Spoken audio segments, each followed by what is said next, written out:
I'm funny how? I mean, funny like I'm a clown and you believe you? The lunchtime whistle and the morning's finally done. I'm jumping in my car, I'm gonna have a little fun. The Doghouse Network's on my radio dial. Big Dog's taking care of business for a while. If you're listening to another station I don't understand, nobody does it like Thom Abraham. Give us a call, Steve. He's a northern-bred, southern-fed, slick-talking guy. Listeners in his posse are the Junkyard Dogs. The SEC from Tennessee to calling them hogs. They go up to Lexington to the Titan Tiger Land. Nobody does it like Thom Abraham. Yes, I'm on here. Am I on? Somebody respond.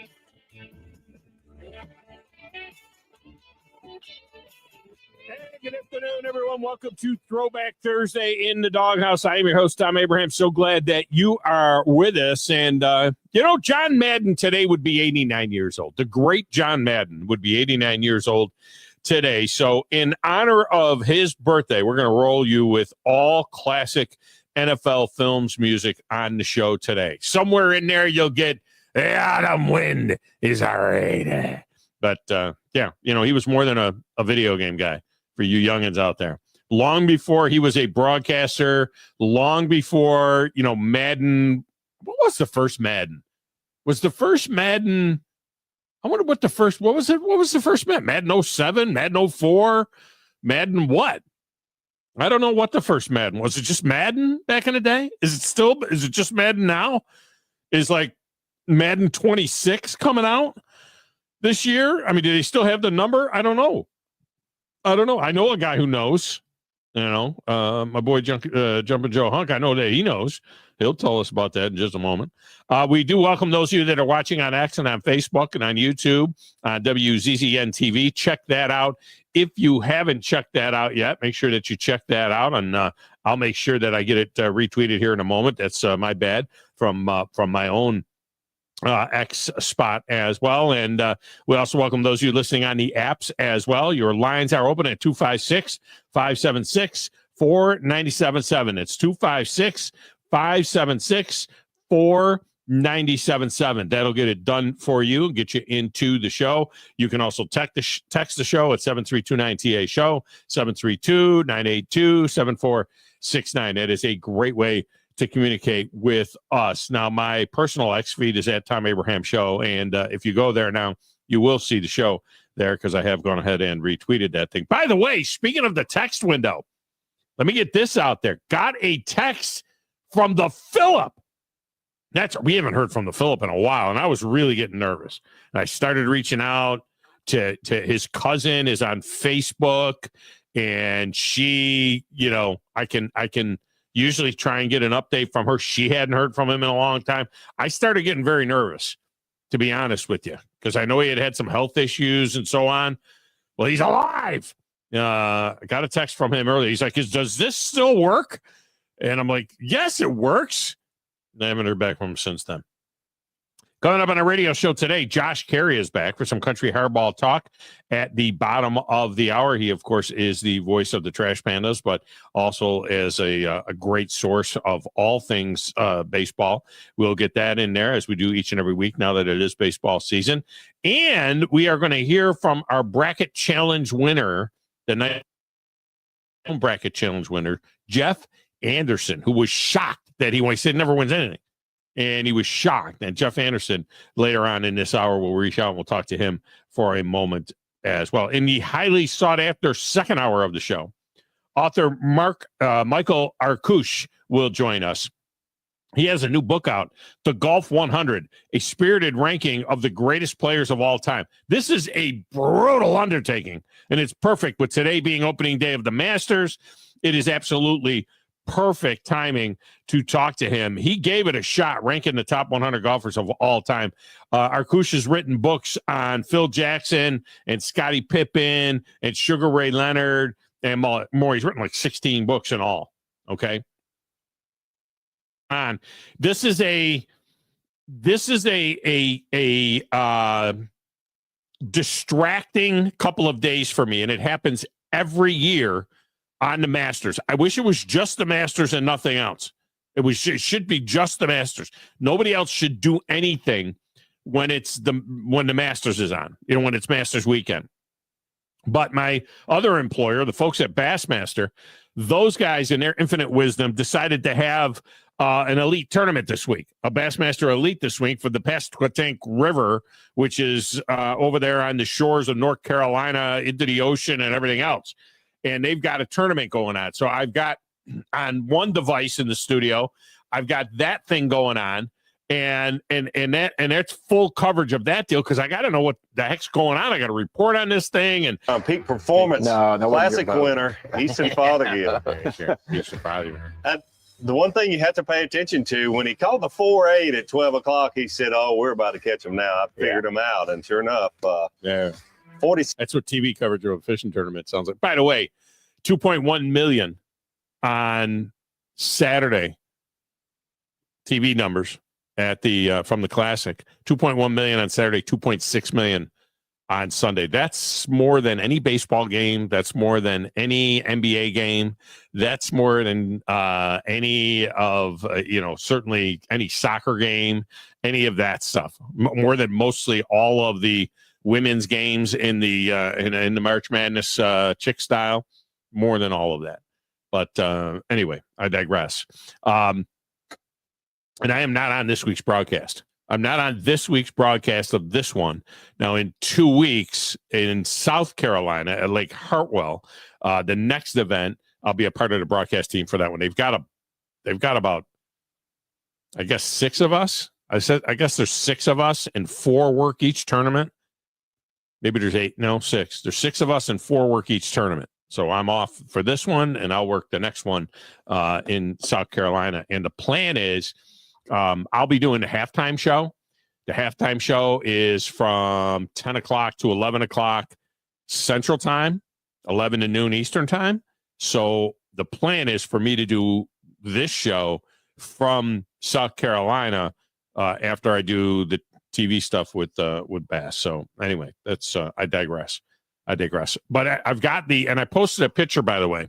You can go to my X feed at Thom Abraham Show, and you can see the way it looks in the studio right now. I mean, I've got across the way on the 40, I've got the Masters over there, and then at the one right next to me here, I have got the golf or the fishing tournament there.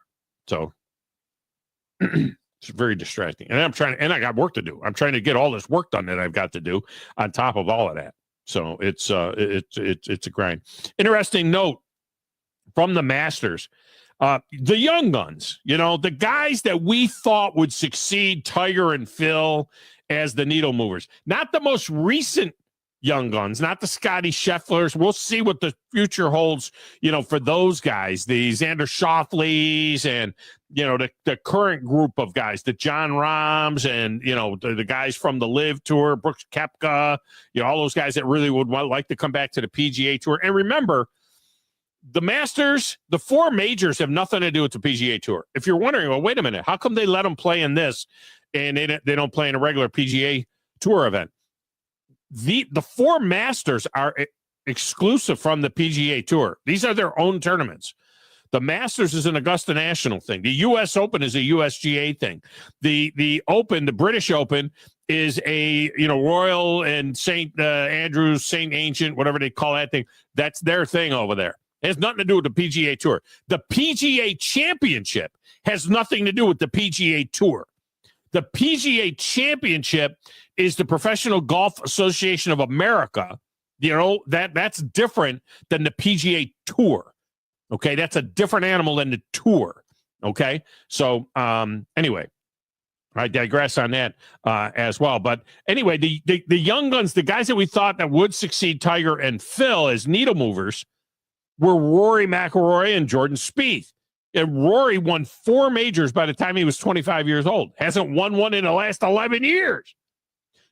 Jordan Spieth won 3 majors by the time he was 23 and hasn't won one in the 7 years since. Both are 1 major away from a career Grand Slam, something only 5 guys in history have done. Only 5 guys in history have won the career Grand Slam, which is all 4 major tournaments. Rory needs this. He needs the Masters to become the 6th. Justin Spieth, he needs a PGA championship, which is next up in May, is when we get the PGA. You remember Jordan Spieth's first 3 Masters results? I mean, that dude came out, he was like 19, 20 years old when he came out, played in his first one, he was second. His first 3 Masters, Jordan Spieth was second, first, second. Then he had a 4th a couple of years ago. But man, by now I thought that guy would have like 3 green jackets. As for Tiger and Phil, Tiger's last major was at age 43 in 2019 when he won the Masters. Phil was 50 when he won the Open for his 6th and last major. And Phil, by the way, is another guy who is 1 short of a career granny, lacking only the U.S. Open, which makes sense because as a younger player, Phil was kind of wild. In the U.S. Open, you got to hit it straight. And Phil was all over the place back then. All right, college football, the seedy saga of Jaden Rashada. That sounds like a song. The seedy saga of Jaden Rashada continues as a judge has now ruled that Rashada's lawsuit against the Florida Gators coach Billy Napier can go forward. Rashada was a top 100 recruit in 2022. He was committed to Miami, who offered him $9.5 million in NIL money out of high school. Then he flipped to Florida for $13.85 million. The Gators had that on the table. And when it was clear that that wasn't going to happen, he was released and then headed to Arizona State, where he actually played some football. He racked up 485 yards, 4 touchdowns, and 3 interceptions, and then transferred again to Georgia, where he didn't get on the field. And you guessed it, he's in the transfer portal now, once again. He's the poster child for all that's wrong with college sports. There's a lot that's right with college sports. He's the poster child for all that's wrong with college sports. And I know some of you are thinking, wait, what about the Gator hoop team? Didn't the Florida basketball team just win a natty with all transfers? Bunch of transfers? Well, yes, they did. But those kids have made one move, and in basically every case, they moved up from a smaller program to a P4 program, right? I mean, Walter Clayton Jr. was from Iona. The Martin kid played at FAU. Yes, I know he played in the Final Four at FAU, but he was from FAU, moved up to the Florida Gators. The Richard kid was from Belmont, right? I think that kind of stuff is great. Not what Rashada is doing. I think a kid bettering himself and moving up like that, I think that's great. I also think that the guy in Mission Control is great. Playing the Platters That Matter, the Stacks of Wax, answering phones, keeping me on the air. Just jumping Joe Hung. Do you know who I am? No, who is this? Who is this guy? In the blue. I'm the producer of this show. If I didn't step up, you're nowhere. I put this thing together out of spit and polish. I'm very important. I think this is one of the traits of a really good producer. Keep the talent happy. I don't like violence, Tom. I'm a businessman. You want to boo me? Fine. Keep your friends close, but your enemies closer. You come at the Kings, you better not miss. Know your role and shut your mouth, you jabroni. Let me show for y'all. Got a damn good show. I will not wear that naughty.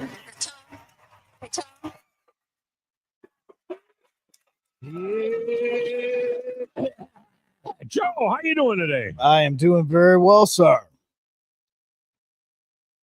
It's kind of a distracting day for me. Golf tournament over there, fishing tournament over here. I mean, it's a little bit distracting. So you played some golf in your lifetime. You enjoy it. Yeah. You have little people, so you don't really have the opportunity to get out there and play much. How much of a fan are you of like is there certain tournaments that you'll watch? Like, will you watch some Masters, or is it not something that's on your radar? If I may put it on in the background for background noise. That's really? Genuinely it. Yeah, it's so you don't look to settle in and going to watch a little bit of the Masters. No, I'm not sitting here and like you were talking a second ago. It's like, oh, you know, this golfer used to be extremely wild, and this golfer used to do this golfer.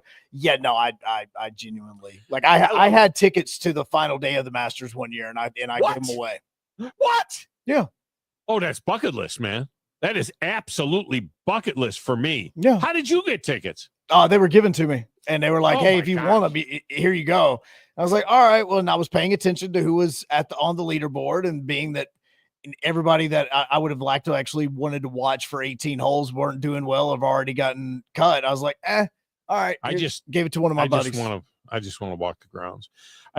I made a commitment to my dad years ago, because I used to work for the Beasley family, Beasley Radio, and down in Naples, Fort Myers, and that's where their headquarters out of. George Beasley, at the time, he's now passed away, but he was the founder of Beasley Radio and the whole Beasley family. And they all go up there. They had a house up there in Augusta, and they have a private plane, and they would fly up there on the private jet and go to the Masters. And my sales manager would go with them. They had like a rotation of guys that would go. And I really thought that the time was coming that I was going to get to go. And plus I was pretty decent friends with the guy that did the graphics for CBS Sports, and he would be there. And Jim LaPera was his name. His wife was actually a LPGA player. And, I thought that at some particular point in time, Jim would get me in there. So I told my dad 20 years ago, I said, someday I'm taking you to the Masters, because my father's a huge golf fan, and he gave me the love of the game. And some of the fondest memories I have as a young man is playing golf with my dad. And I played college golf. So, there was a time when I could play, when I could golf my ball. I hardly ever play anymore. Hardly ever do I play anymore. But having said that, every year I go into it saying, this is the year I'm going to play more golf. But I have ever since I left the Beasleys many years ago, I am further removed now than ever from being able to get over there. And one of these days, even if it's just Wednesday, I'm going to buy tickets and I'm going to set it up, and I'm taking my dad. My dad's 85 now. I got to get him over there. And, watching this morning, the guys that do the honorary starters this morning, seeing 85-year-old Jack Nicklaus and 89-year-old Gary Player and Thom Watson, who's I think 75 years old. Thom Watson, I think, is 10 years younger than Jack. To see those guys with the honorary first shots, it is one of the great traditions in all the sports. We were talking about traditions before, and what some of the great traditions are. The honorary starters at the Masters is a tremendous tradition. It is just an absolutely great tradition. We'll keep you posted throughout the show on the leaderboard as well. The defending champ, Scotty Scheffler, sits at the top of the leaderboard right now. He is at 3 under, along with Hatton is 3 under. Justin Rose is 3 under. So those guys all sitting at the top of the leaderboard. Rose is just through 4. Scotty Scheffler is on the 11th hole now, and some of the other guys are just getting started as well. Jordan Spieth is 2 under. So he's done a nice job so far today as well. It's always fun to see the old guys on the board. Freddie Couples is 1 under. He always plays well there at Augusta. Colin Maracora is at 1 under as well. I posted on what is going on the leaderboard. As I saw, Justin Thomas is now 1 over. So he's 1 over. He's playing with Scotty Scheffler. They're on the 11th hole. So he is at 1 over. Phil Mickelson is 3 over, and he has played through 11. He's on the famous 12th hole as well. Coming up later, Rory McIlroy just got on the course. I think he's on 1. Bryson DeChambeau, John Rahm, those guys are coming up. Brooks Koepka bogeyed the first hole. So he's out there right now at 1 over through 1. All right, let me get Wolverine Dan in here because it's going to get busy. I mean, it is going to be busy, especially this first hour of the show. Wolverine Dan, welcome in. How are you? Congratulations on your Yankee win yesterday. Yeah, one of many. Well, 1 of 100. Yeah, just 1 of 100. Okay. We had a closer. You wouldn't have that. You wouldn't be able to say it. But how about that comeback at the end? Yeah. It made you a little nervous, didn't it? Oh God, I was listening to it on the radio. I had texted you at 4-0 when Aaron Judge hit the 2-run single to make it 4-0. I texted you and I said, "Put the broom away." And the next thing you know, it's 4-3, and I'm gripping on Winchester Road, running back north. And I'm like, "You got to be kidding me! They're not going to blow this game, are they?" And they hung on to get the win. Well, let's hope not. Listen, everybody. Two things. Number one, everybody be safe tonight. Hopefully, things won't get too rough. And the other thing is, I'm curious to see how these live guys are going to do on this course. I mean, I'm not sure. Is the competition really, really good at the live tour? What do you think? No, well, the players are. I mean, they've got some really good players over there. There's no doubt. When you got Brooks Koepka and Bryson DeChambeau and some of those other guys, they've got some great players over there. The problem is they play 54 holes in their shorts. It's like a hit and giggle. They got the music playing. They don't play the course the way the course is designed. It's a shotgun start. So you're playing the course. Courses are designed with a certain flow in mind. The first 6 holes, the next 6 holes, the final 6 holes. They're designed a certain way to be played.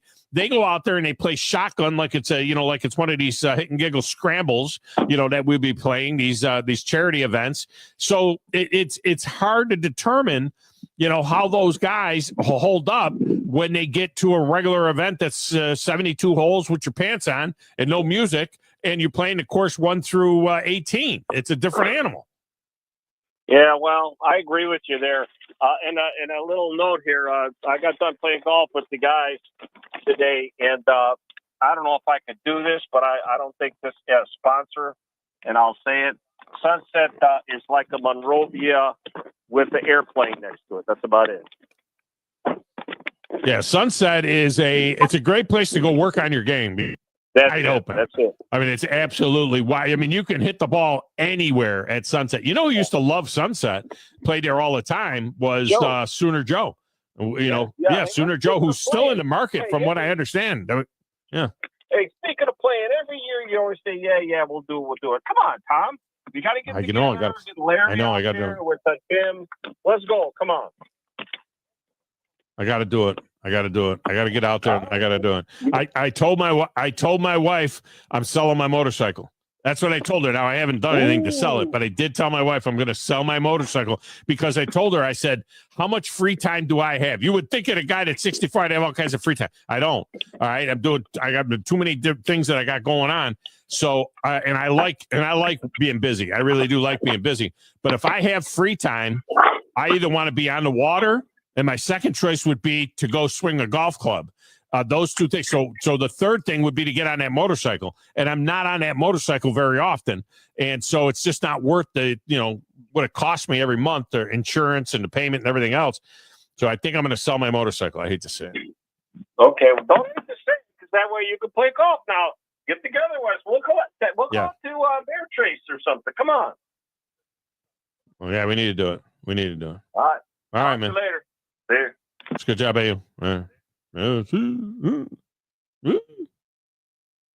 Joe, did you hear about the baseball game? I want to get this in because we won't get this in the rest of the show. Did you hear about the baseball game? You played college baseball at UAH. The college baseball game that was played in New York City between Yeshiva University Maccabees. It's an all-Jewish school. I didn't even know that it existed. And the Lehman College Lightning. Did you hear about this game at all? Oh, I have season tickets up there, actually. I go there a couple of times a year. Yeah. Well, I knew you were a big Yeshiva fan. Yeah, Yeshiva Maccabees. I've got 4 jerseys on the way right now. You can only hope. Yeah. Yeah. So the Maccabees, the Yeshiva University Maccabees, had lost 99 games in a row. I mean, how is that? How can that happen? How do you lose 99 games in a row? How does it? It's baseball. I mean, every once in a while, you got to, blind squirrel nut. You got to win a game, right? They lost 99 games in a row in college baseball. How many games do you play a year in college baseball? About it's 40. Like a couple of years. Yeah, I mean, it's a couple of years of losing. So they were playing the Lehman College Lightning. The Lightning had lost their last 42 games. The last 42 games. So they played on Tuesday, doubleheader. Doubleheader on Tuesday. The coaches met at home plate to swap the lineups before the game, and they were like kindred spirits. One coach said that we often talk about not being able to understand what another person goes through in life without walking a mile in another man's shoes. Well, he can understand where I am, and I can understand where he is, said the Yeshiva coach. The Maccabees. Yeshiva is a modern Orthodox Jewish school with campuses in Manhattan and in the Bronx, and 99 straight losses. Lehman is a public university in the Bronx and had lost 42 straight. Neither coach had a win in their coaching careers. Neither one of them had ever won a game. They never won a game. In the first game, Yeshiva, the Jewish school, had a 2-run lead going into the bottom of the last. They blew the lead. They blew the lead. They lost 7-6. So it was a lame win. It was lame and won. Yeah, lame it broke their 42 and the Yeshiva's losing streak went to 100. It was the Lightning's first win since their coach was on the team as a pitcher. Back when he played, the shortstop said it was magical. It was something magical. In the nightcap, Yeshiva built a large lead. Lehman stormed back in the nightcap.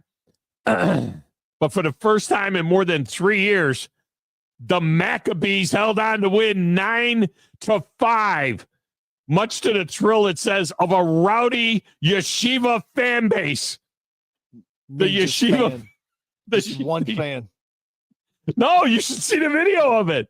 It became a thing. It became like folklore, you know what I mean? Because they had lost so many games. The fans went nuts. They ended their 100-game losing streak. They lost an even 100 games. The only way that story could have been better is if you would have said they shook hands, and as the coaches were walking away from each other at the home plate, there came a downpour and the game got canceled. Oh, wouldn't it be something? That'd be the only cool thing that could have, like, I was sitting here waiting, like, somehow they both lose at the same time. It's funny too because they're showing I'm looking at a video of the Yeshiva fans jumping up and down, and the ones that don't have hoodies on. Remember, it's New York City; it's like 40 degrees up there. It's like cold up there. The ones that don't have hoodies on and jackets, or like toboggans or whatever you call them, a knit hat, that kind of stuff. The ones that don't have that on have just the yarmulkes on. They just have the little yarmulkes on, and they're jumping up and down because they won. So good job by the Maccabees of Yeshiva. Way to earn that split. Yeshiva. Yeah, they got that split. They got the split. All right, we're going to break. When we come back, speaking of baseball, Josh Caray will join us. We'll talk some country hardball with him next, right here on the Thom Abraham Show.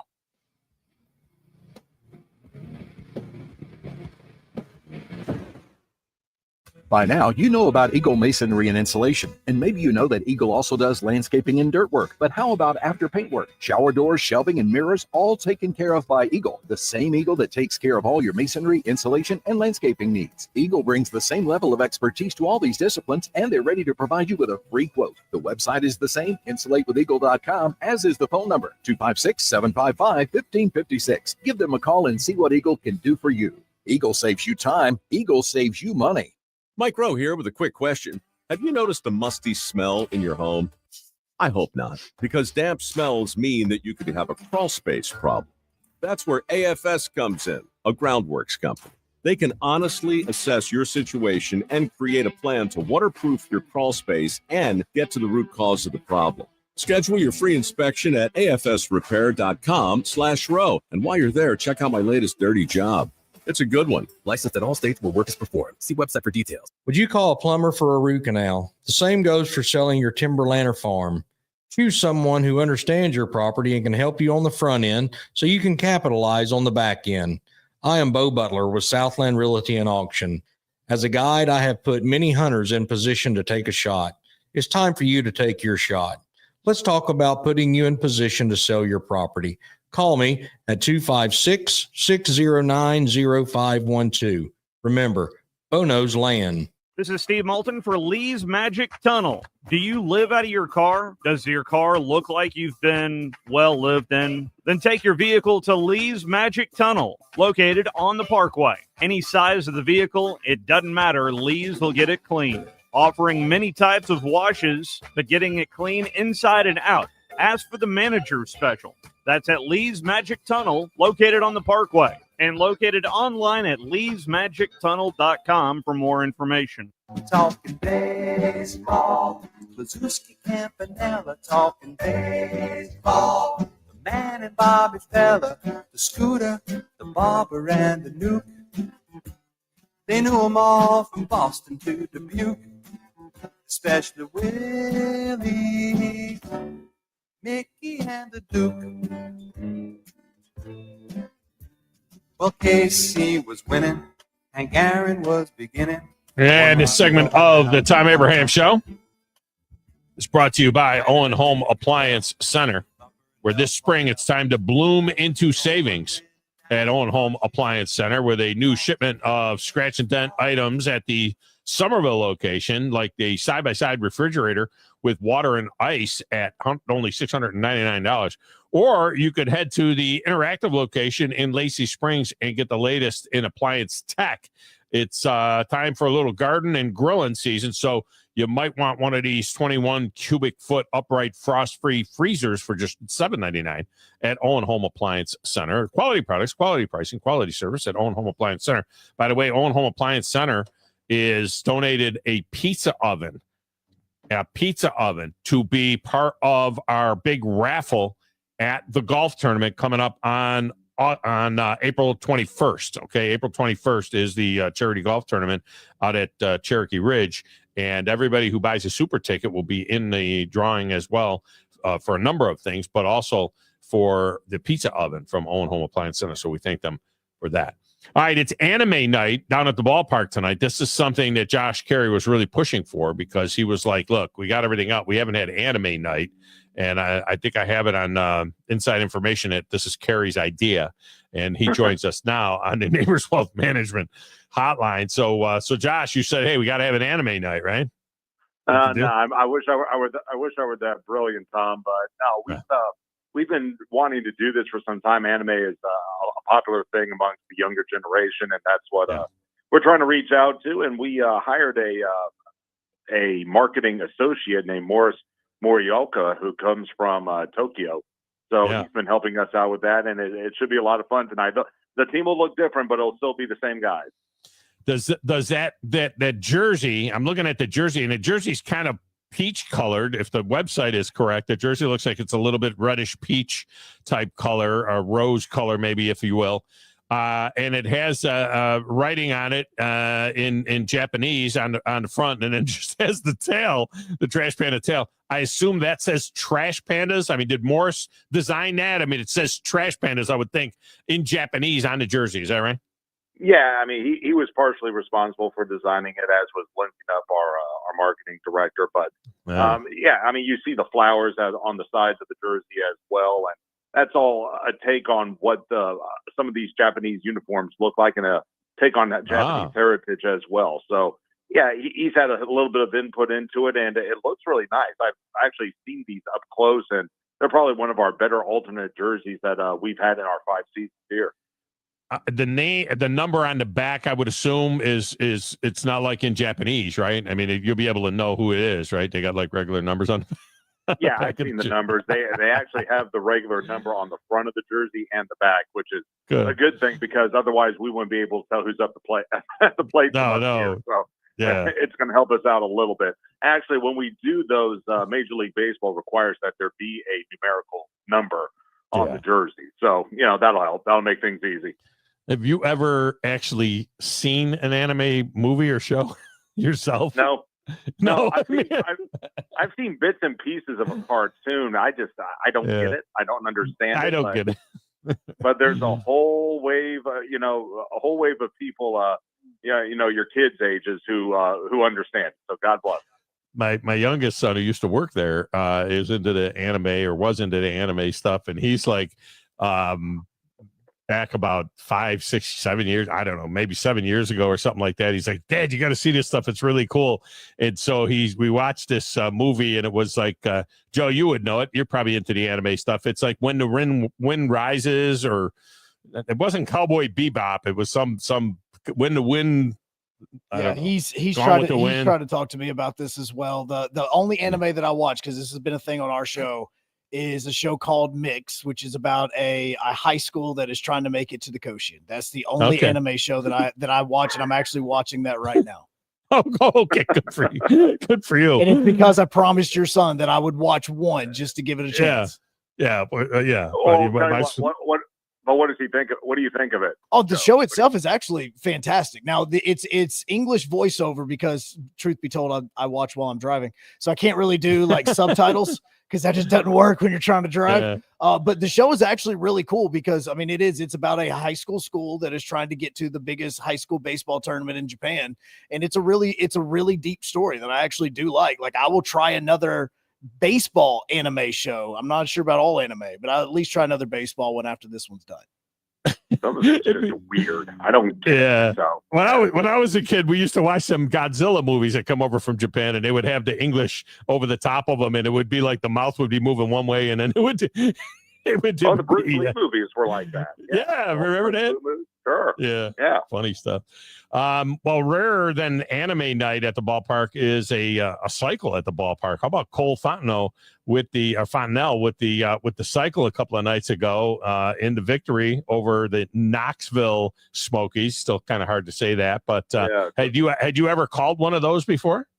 Never called it. I only saw it one other time, and once you know it, it was the day the Braves honored Dad following his death. It was August. Ironically, it was his 69th birthday, August 12th, 2008. And by goodness, the name escapes me. It was, it may have been Mark Kotsay who hit for the cycle that day for the Braves. They were playing the Cubs, and the Cubs wound up winning. But I think it was Kotsay had a huge day and wound up hitting for the cycle. But I was just so happy for Cole because he's the one who tore up his leg last year on a slide into second base at Birmingham.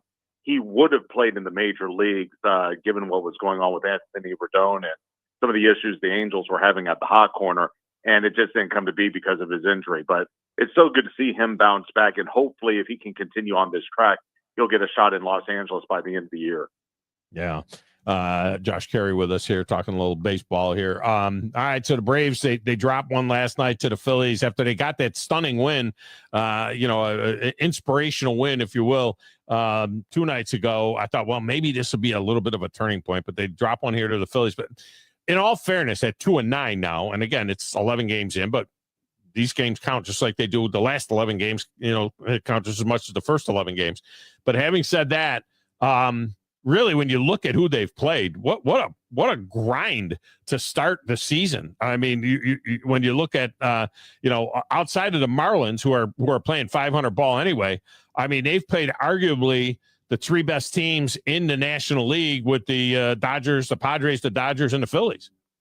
Yeah, and they're doing it without a full deck either. I mean, Murphy just returned to his catcher duties. Spencer Strider should be due back here in the next week or so, and then you've got Ronnie Acuna still due back in about a month or so. So they're not playing with their full staff right now. That being said, I mean, you would like to beat some of these good teams just to let them know that hey, you're going to be around. I mean, no one's going to forget about you. And you got to keep in mind as well, you're going to see mostly Eastern Division teams during the course of the season, and the East looks really, really good right now. I mean, like you said, the Marlins, everyone thought they were going to be the doormat, and they're playing 500 right now. The Mets are going to do what they do. The Phillies will do what they do. I think the Nationals could be a very surprising ball club. So it's okay to be in a little bit of a hole now, but boy, you don't want to dig too deep of a one because you might have a hard time crawling back out. Yeah, and with the way things look in the NL West, I'm not sure whether or not the NL East or any other division, they might be one-team divisions, in terms of getting to the playoffs. So, the Mets are playing pretty decent at 8-4, just a half a game behind the Phillies. It looks like the Central is going to be like a race to 85 wins. It's going to be one of those deals, like it seems to be every year. The Central will be somebody will win the Central at 85 and 78 or something like that. And right now the Cubs breaking out on top. It feels like the Brewers will be there all year long, and then there's the rest of everyone else.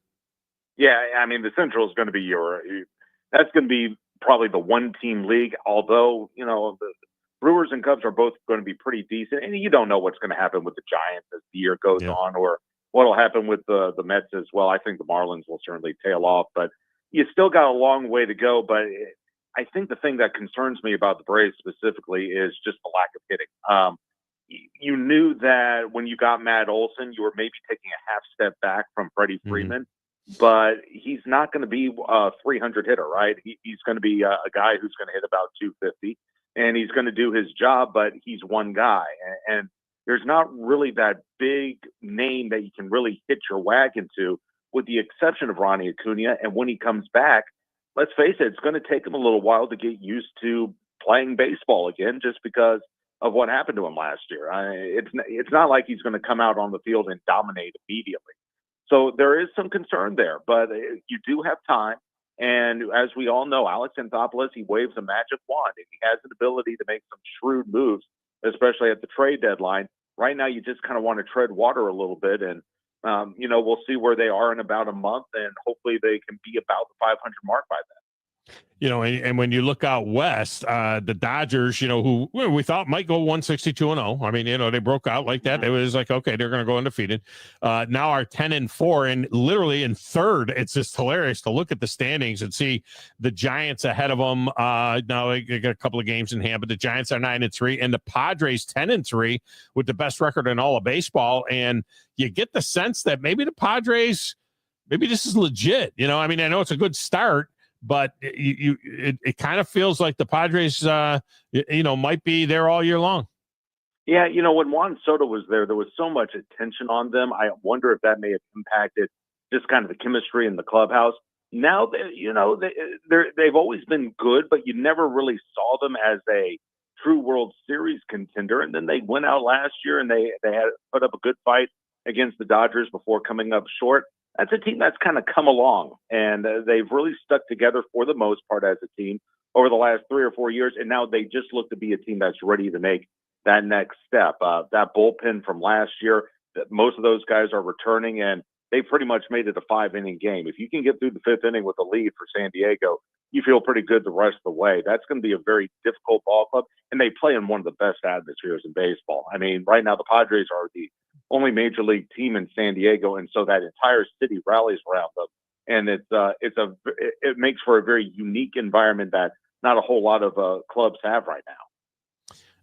In the American League, the Angels, parent club of the Trash Pandas, are on the field now, and they've already broke out to a 2-0 lead over the Rays in the second inning there. And it's a nice little start here for the Angels. 7-4, got a chance to get to 8-4. Certainly playing some pretty good baseball right now, and it's been a full team effort. It's a nice little start. Yeah, and they don't even have Zach Neto, which makes it even more amazing. So what's great about them, they're kind of the exact opposite from the Padres, right? They're in a American League West that, frankly, I don't think is going to be very good. Astros are getting older. You don't know what you're getting from the Mariners. I don't think the Athletics will be very good. Rangers have a chance to be good, but remember, that was a team that was sub 500 last year as well. So the AL West is kind of a toss-up right now. And with the Angels, and I said this during spring training, they need a lot of things to go right in order for them to win.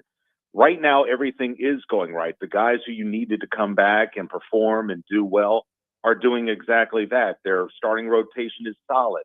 Logan O'Hoppe has taken a step forward. Kyron Paris has hit 5 home runs in 10 games, which is mind-boggling when you consider where he was at this point last year. He was here at Rocket City really scuffling. They've really put together a nice, solid ball club there that's kind of remaining under the radar. And again, it's early, but that AL West is so wide open. I don't see any reason why they can't be a contender come the trade deadline. It certainly would be good to see it happen, and who knows? Maybe they could get it done. That's for sure.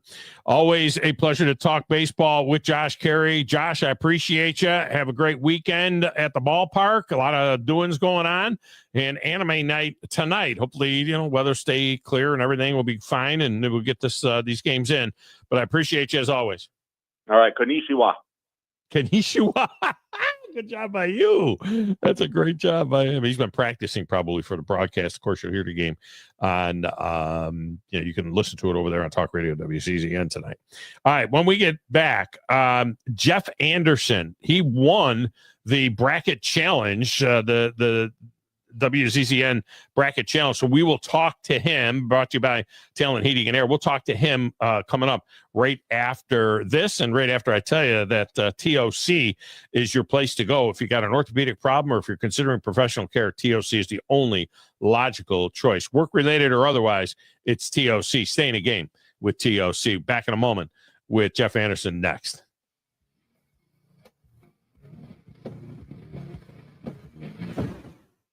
You're listening to the Thom Abraham Show with Joe Hunk on 97.7 ESPN The Zone. This is Brent Musburger's VSiN Action Update on 97.7 ESPN The Zone. AI-powered betting models to help you make sharper picks during March Madness. Free 7-day trial available now at rhythm.com. That's RITHMM.com. Scotty Scheffler steps up to the tee box today as a 4-1 favorite to win the Masters at Augusta National. Rory McIlroy, the second choice at plus 650. John Rahm, 13-1. Collin Morikawa, 18-1. Denny Hamlin heads to Bristol as a 4-1 favorite to win the Food City 500. Kyle Larson plus 450. Ryan Blaney, Christopher Bell, both plus 650. Chase Elliott plus 850. Trey Turner, a tie-breaking home run in the ninth inning as the Phillies beat the Braves 4-3 yesterday as a $1.20 underdog. Philadelphia today plus 105 at Atlanta minus 125, 8 under the total. Mike Sennett, 97.7 ESPN The Zone. Tom Luganville here for my friends at Woody Anderson Ford. Bobby White and his team take great pride in their service department, and you can see it the moment you walk into those beautiful new service lanes. And just like a championship team, they all work together to make sure your experience is second to none, whether you drive a Ford or not. Also, check out the gold certified pre-owned inventory at Woody Anderson Ford for great deals every day. Stop by and see them at Jordan and Sparkman or at Woody Anderson of Madison on Hughes Road, or visit WoodyAndersonFord.com. I'm here with Stan McDonald of Jacob Title. Stan, I've heard that every real estate closing at Jacob Title is a very big deal. Why is that? Wes, I'm reminded of a very impactful statement that I heard from Coach Gene Stallings years ago when he talked about big games and little games. He said he didn't like that comparison. He says, because try losing one of those little games, and if you ever do, it ends up being the biggest game all year long. Well, it's the same thing with real estate closings. Every game, every closing is a very big deal at Jacob Title. Because when it's your closing and your contract on the line, it's a very big deal, and we understand that at Jacob Title. So it sounds like whether your client is a first-time residential buyer or a multi-million-dollar investor, they can expect your A game. That's exactly right. As a matter of fact, when you bring your real estate closing to us at Jacob Title, we understand it's all about trust and confidence. And when Stan McDonald tells you that a chicken dips snuff, you can look under his wing for the box. And like Beams likes to say, there's no doubt about it. Rocket City, for air that's cool and clean, contact Sensa Green Heating, Cooling, and Insulation. Get HVAC smart with Professor Green and the expert team at sensagreen.com. Now offering up to $1,500 off any new Bryant system. Whatever it takes, Sensa Green has Huntsville covered. Remember, folks, with innovative, sensible green solutions, contact Sensa Green Heating, Cooling, and Insulation. From the Fox 54 Weather Center, I'm Chief Meteorologist Jordan Dressman. Scattered showers and thunderstorms through the course of the afternoon. Some of those could be on the stronger end of the spectrum. Biggest concern there going to be the threat for a little bit of hail and the threat for some gusty winds. Otherwise, temperatures climbing into the low and mid-70s, dropping into the mid-40s as we head into the overnight. A partly sunny sky for your Friday. We are going to be cooler across the Tennessee Valley. Temperatures only climbing into the low and mid-60s. A couple of scattered showers are going to be possible through Friday afternoon, but that activity is going to be somewhat difficult to come by. I'm Chief Meteorologist Jordan Dressman on your home for ESPN Radio, 97.7 ESPN The Zone. Never miss a second of Huntsville Havoc hockey. Jack throws it in, Jack Giannis with the walk-off, and the Huntsville Havoc, the winners, game one of this best-of-3 series. With the Havoc Zone, only on 97.7 ESPN.com and the 97.7 ESPN The Zone app. This is Steve Moulton from The Drive. Be sure and join us today from 5 to 7 with Wes Neighbors and me. Now back to the Thom Abraham Show on 97.7 ESPN The Zone.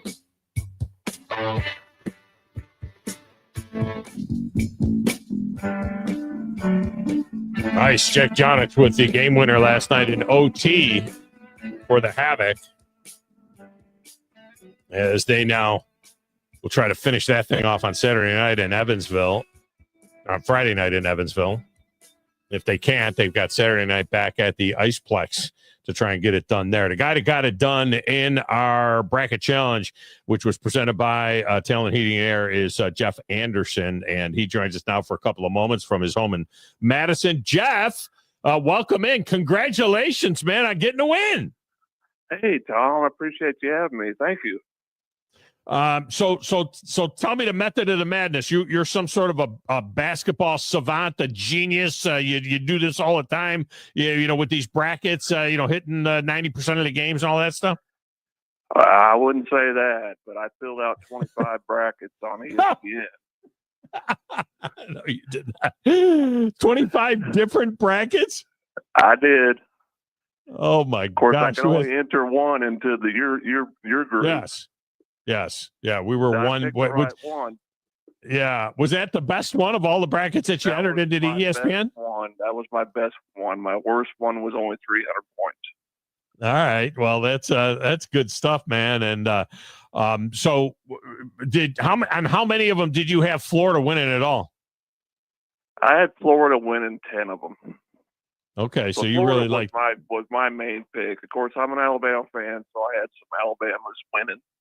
Yeah. You had a couple Dukes and a couple of Houstons.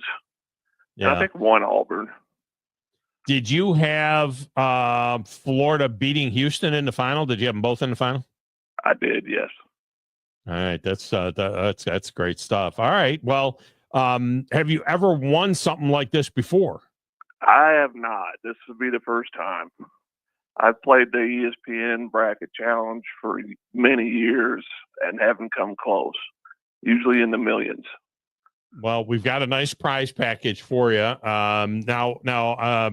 Do you have somebody to share the lodge room at Gunnersville State Park with you that you want on this team? Well, I'll find somebody. Oh, okay. I don't know. I don't know what I think about that, but that's not a bad job. So we got to keep an eye out for Jeff Anderson being out there on the prowl, try to find someone. All right, Jeff. Well, I appreciate you. We got all your information, and we'll get that sent out to you. And congratulations again on getting the win. All right, great. Thank you. All right, man. Thanks, Jeff Anderson. He made out 25 brackets. I don't know if I made out 25 brackets in my life. Made out 25 brackets. Not in our contest.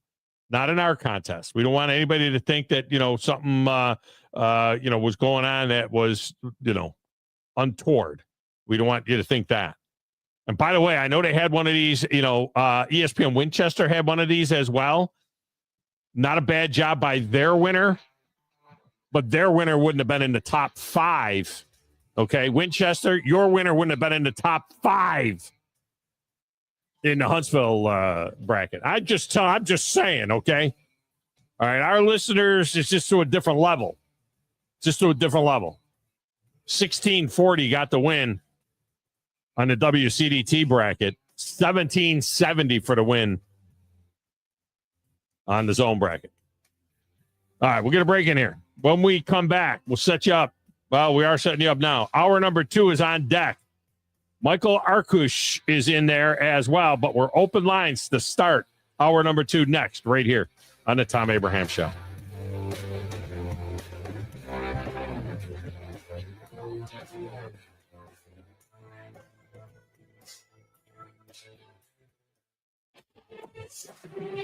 Hi, folks. Bobby White back again for Woody Anderson Ford, inviting you to come test drive any one of our over 100 F-150s.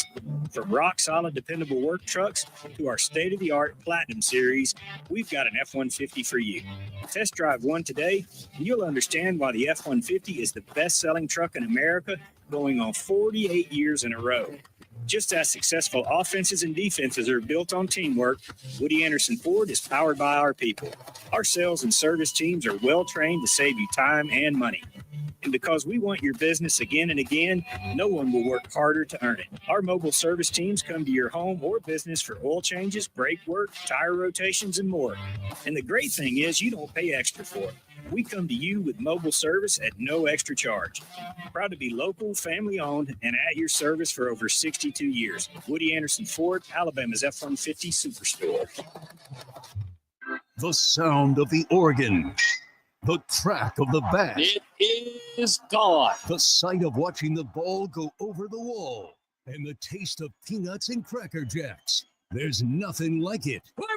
It's America's pastime. From the first pitch to the final out, you can hear every game right here on your home for Alabama baseball. Your home of the Alabama Crimson Tide is 97.7 ESPN, The Zone. You've got to experience Toyotathon at Bill Penny Toyota. They've got the selection with over 700 new Toyotas to choose from. And they've got the extras with Bill Penny perks and a 10-year unlimited warranty. So get on over to Bill Penny Toyota today and experience Toyotathon.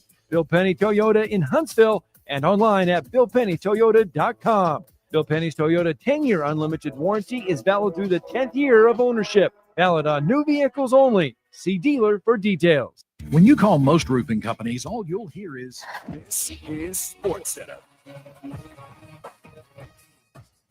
I'm Christine Lisi. First round of the Masters rolls on with live coverage on ESPN+. Aaron Rai, Joaquin Niemann tied for the lead. Defending champ Scotty Scheffler is 2 back. Justin Thomas 3 off the lead. Rory McIlroy looking to win his first green jacket and complete the career Grand Slam. He's off at 1:12 Eastern. Coverage on ESPN starts at 3 Eastern. 2 weeks before the NFL draft kicks off, former Colorado quarterback Shedeur Sanders visiting with the Steelers today. He'll visit with the Raiders next week. Vegas has the 6th overall pick in the draft, Pittsburgh 21st. While Aaron Rodgers and Devontae Adams are gone, there is one former Green Bay Packer staying with the Jets. Receiver Alan Lazard agreed to a restructured contract. It drops his base salary from $11 million to $2.25 million, and he becomes a free agent in 2026.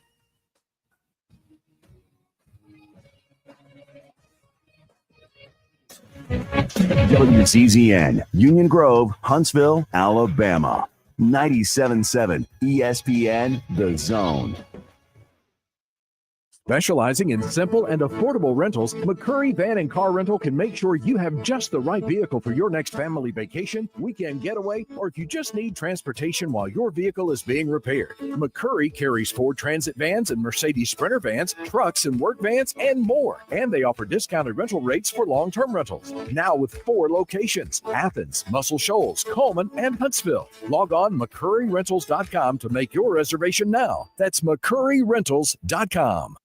Our customers trust us not only to find the right hardware, but to advise them on the technology that makes them more efficient. My Next Level team researches and discovers real solutions. Check-in software, HR, digital signature, and workflow software. It saves you money immediately. We hold your hand and stay with you through the transition. We're taking our customers to the next level in business process automation. You need to be more like a dog. Like what you guys are doing. You've got your fingertip on the pulse of your listeners. You guys know what they're talking about. Be a dog. God bless the show. You are the Messiah. We need more dogs. This is the best show on radio. The big dog, Thom Abraham, is here with you. So settle in and get your bark on. Now live, here he is, the big dog, Thom Abraham. How you doing? How you doing? How you doing? How you doing?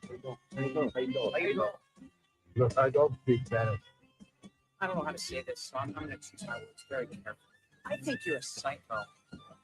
Do you know who I am? I mean, that guy sounds like Elmer McPherson farting into Miles Davis' trumpet. I guess I'm on here. Am I on? Can somebody respond? Get off my.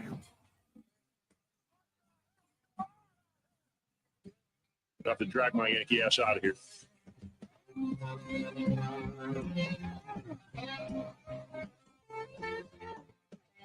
And welcome. It's Throwback Thursday here in the doghouse. You know, John Madden turning 89 years old today in honor of his birthday. We're rolling all classic NFL film music on the show, although I haven't heard anything yet. Maybe I did. I don't know. But we'll have it for you here on the show throughout the hour. We welcome those of you that are watching on the X and the Facebook and on the YouTube. You can check that out. If you haven't checked it out yet, we welcome all of you listening on apps as well. Your phone lines are open at 256-576-4977. Open line segment to kick off the hour here. You can also text the show, 732-9TA show. That's 732-982-7469. Again, that phone number is 256-576-4977. Now, we're welcoming in a new audience today, listening in Nashville on 95.9 and in Murfreesboro 107.9 on 560 AM as well. It's WNSR in Music City. And you might be wondering, well, what can I call the show using that? Well, no, because we're on like 6 stations. So, just use the 256 number if you want to get in, 256-576-4977.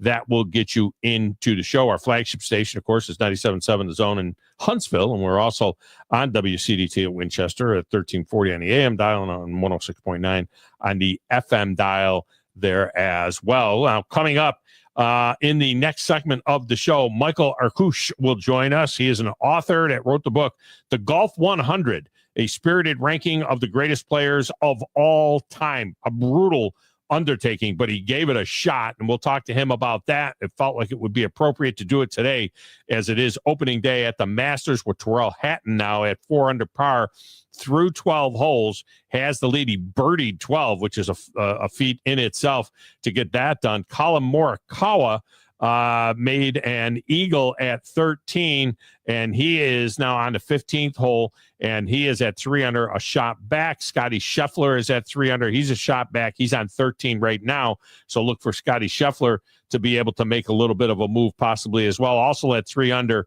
is Justin Rose. Now we're keeping an eye on some of the other guys too, some of your other favorites as well. Bryson DeChambeau just birdied the second hole, so he's at 1 under, just got started. Jordan Spieth, he was 1 under, made a bogey at 12, and is now back at even par. Brooks Koepka started out bogey, but made a birdie to get back to level par. He's on 5. Xander Schauffele is through 3 holes. He's at even par as well. McIlroy is at even par through 2. John Rahm just made par on the first hole as well. Justin Thomas is 1 over now through 12 and has been there since a bogey at the 5th. And Phil Mickelson is at 3 over. The 54-year-old Phil Mickelson would be a feat just to go ahead and make the cut. I think would be a big deal there for Phil Mickelson. By the way, Freddie Couples is on 18 and is going to shoot under par. I don't know exactly how old Freddie Couples is. My guess is that he's pushing, I'm going to say that he's pushing 60. I want to put the Crack Research team on that. Jumping Joe Hunk, mixing the show. Joe, check that out and see how old is Freddie Couples, because I think that guy is about 60. I think he's right around 60.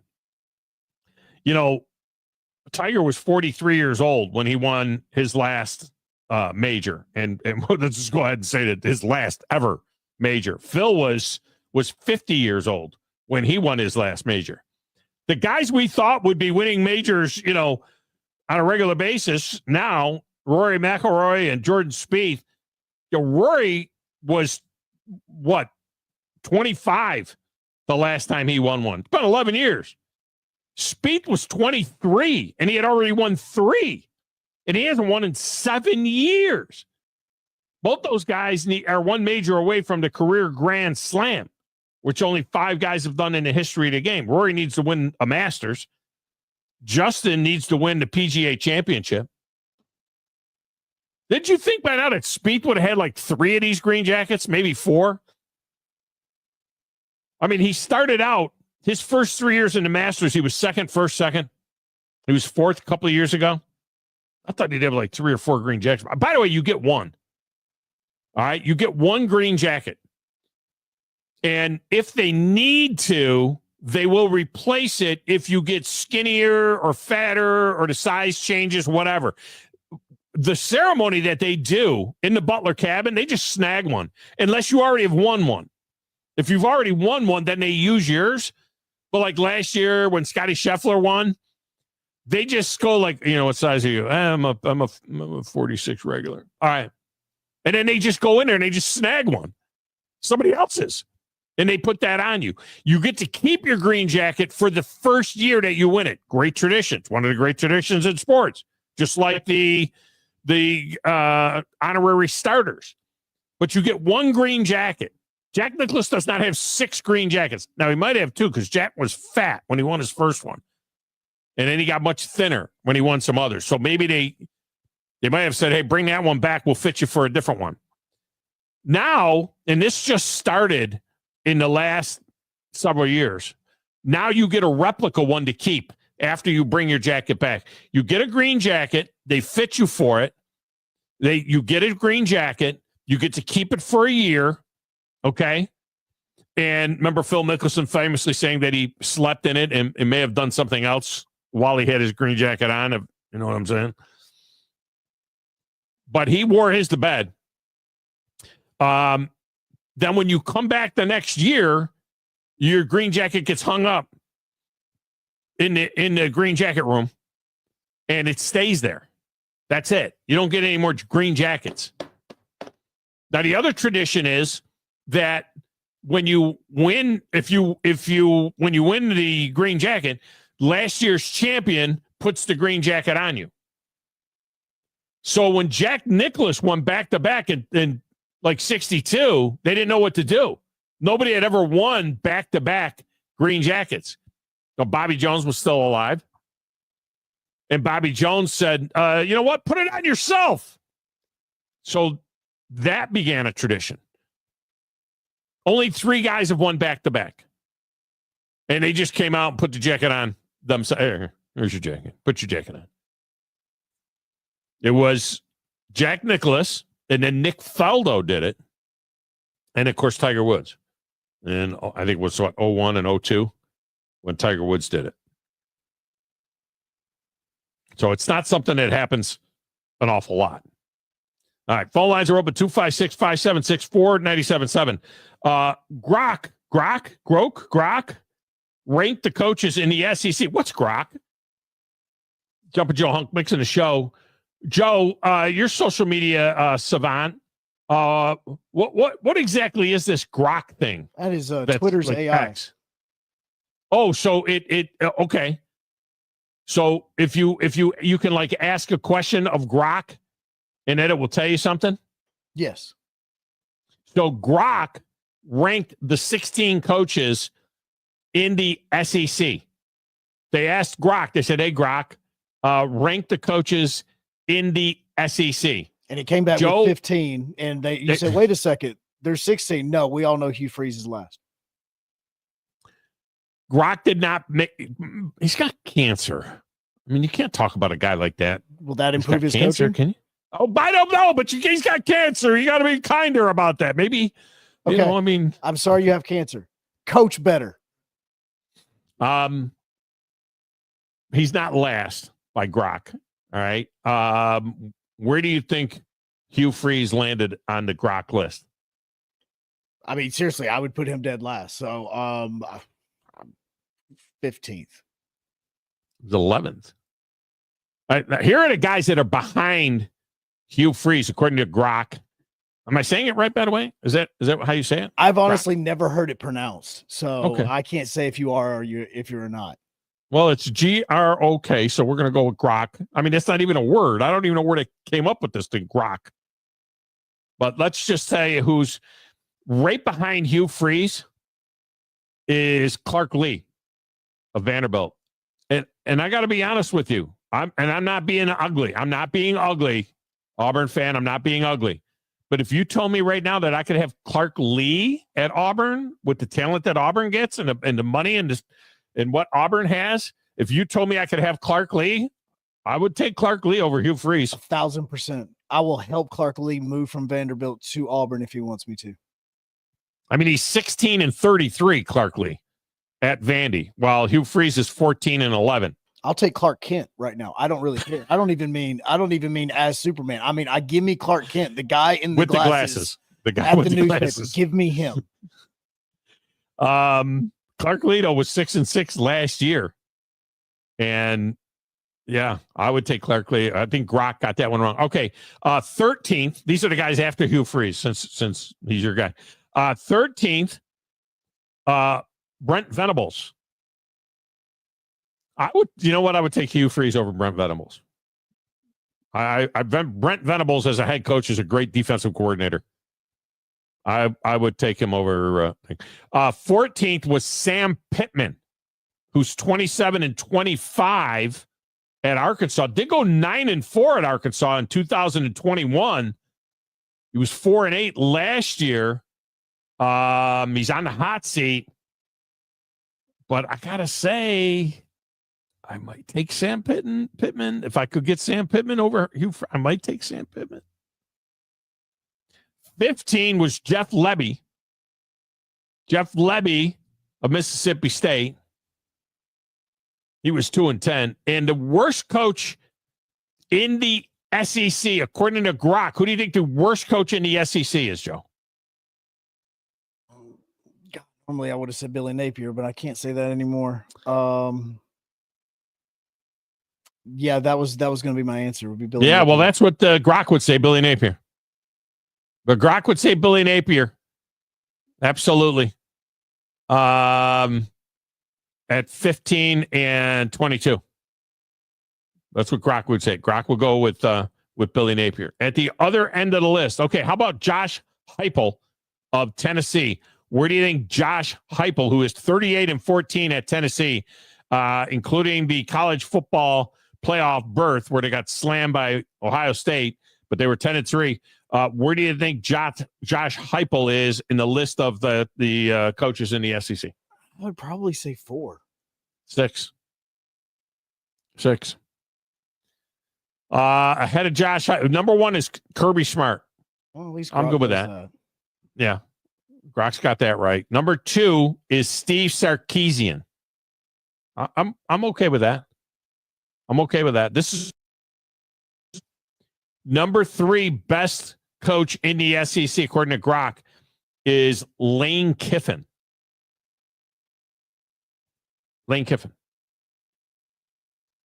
Number 4 is Brian Kelly at 26-12 at LSU. Won the SEC West in 2022. Disappointing season last year at 8-4. Number 5 is Kalen DeBoer. A lot of that having to do with his 104-12 overall record, 9-3 in his first season with Alabama. Big year this year before you make any decisions about and thoughts about Kalen DeBoer. I would take Kalen DeBoer over Brian Kelly. I'll tell you that right now. I would take Kalen DeBoer over Brian Kelly. And who would you rather have, Alabama fan? Lane Kiffin or Kalen DeBoer? I would take Kalen DeBoer over Lane Kiffin. Be totally honest with you. I'd take him over Lane Kiffin. I think Josh Heupel is a hair low at 6. I still take DeBoer over Heupel, but I think DeBoer and Heupel should be 3-4. And then Kiffin and Kelly. Would you take Lane Kiffin over Josh Heupel at Tennessee? Well, you had that Lane Kiffin there for a minute. He was there for a heartbeat. It was a different Lane Kiffin. Yeah. No. What about right now? I love Josh Heupel at Tennessee. So no, I would definitely take Heupel. Heupel over Brian Kelly. I don't know, because at least Brian Kelly is, he's got a 208 and 103 record. So I see that part of it. But yeah, I think they missed a little bit on a couple of those. Just off a little bit. All right, let's get a break. When we come back, this is a really tough thing to do. Oh, by the way, speaking of SEC football and their coaches, tomorrow we are going to have a spring game of Palooza. All right, tomorrow we will have we'll be going to Knoxville, we'll be going to Tuscaloosa, and we will be going to the Plains. We'll go to Auburn as well. So tomorrow we're going to hit those three teams in our listening area, which extends from Nashville to south of Huntsville. In our listening area, those are the three most popular teams. Sorry, Georgia fan, we're not going over there. But all three of those teams have their spring games on Saturday, this Saturday. So tomorrow we'll go bang, bang, bang, all from 1 o'clock to 2 o'clock Central Time. Bang, bang, bang. We're going to do some master stuff for those of you that get the first hour of the show. And in the highly sought after second hour of the show, we'll go Tennessee, Alabama, Auburn. And we'll preview all of the spring action.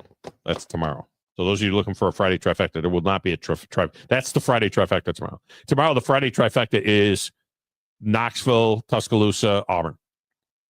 All right, let's get a break. We will come back with Michael Arkush next, right here on the Thom Abraham Show.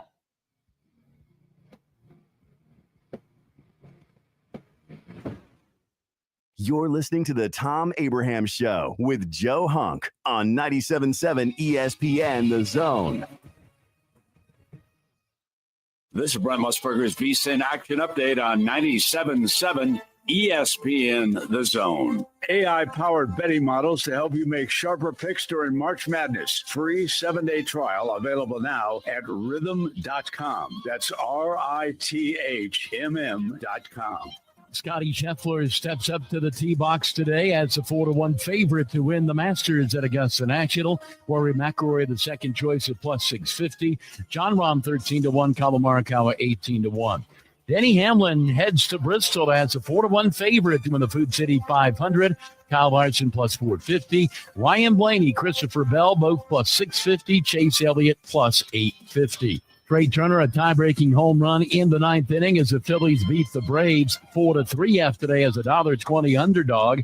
Philadelphia today plus 105 at Atlanta minus 125, 8 under the total. Mike Sennett, 97.7 ESPN The Zone.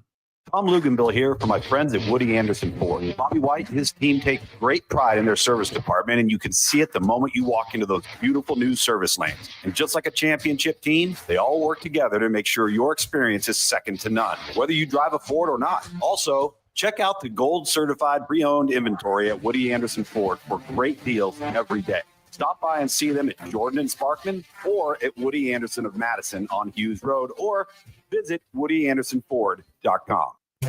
The Braves roll into the 2025 season with a singular focus. Bring home the division title and remind the league what Atlanta is all about. Swung on, driven to left center field and deep. That baby's out of here. Austin Riley.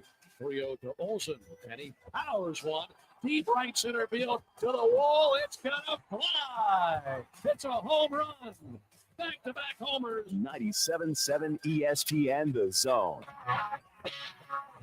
Eagle Masonry and Insulation. It's right there in the name. Eagle is your one-stop shop for block, stone, or brickwork, monument signs, and outdoor kitchens and fireplaces. Eagle also offers the finest craftsmanship and insulation, including fiberglass or spray foam insulation, and of course, insulation removal. Philip Love and his team have years of experience, bringing the region the best in masonry and insulation services. For more information and a quote, visit insulatewitheagle.com or call 256-755-1556. Eagle saves you time. Eagle saves you money.